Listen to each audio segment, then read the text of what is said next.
Now, one of the things that came out of the cyclone was a few reviews into how emergency management worked. One's at a national level with Sir Jerry Mataparai, and then there's one at a regional level, which you were part of instigating, which has been led by former Commissioner Mike Bush.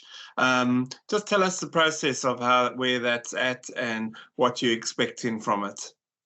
Yeah, great. So far we've had around 1,000 responses to the survey, which is fantastic because we want to hear from everyone. And mid-January is going to be the close-off for those submissions. There will be a process in the early new year for direct mana whenua engagement of that panel to those impacted communities. Then what we'll see in March for the joint committee meeting of Hawke's Bay CDM will be the release of the report and those recommendations. So March will have some answers, and it will give us the ability to look at where investment needs to be made to improve our emergency services here in Hawke's Bay. I'm also very cognizant of the Sir Jerry Mataparai National Inquiry into the severe weather events, which will be released in January. So it'll be a combination of what recommendations come from there, and I hope there are some structural change to emergency management across the country, knowing that the emergency management bill is now back on the table, that Mark Mitchell is the minister leading that.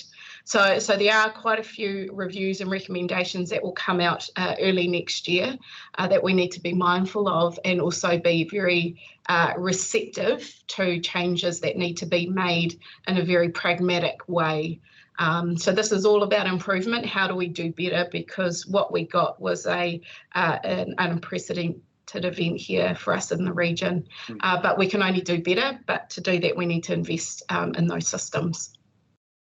Are you expecting the worst from it? Do you think it's going to be quite critical?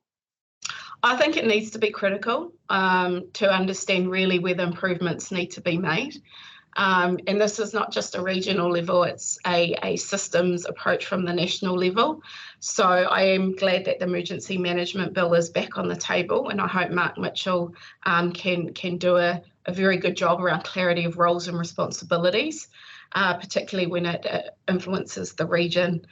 In terms of our regional approach, I think we'll all be looking to our LTP to incorporate what improvements need to be made, whether they're structural, whether it's the work plan, whether it's operational coordination.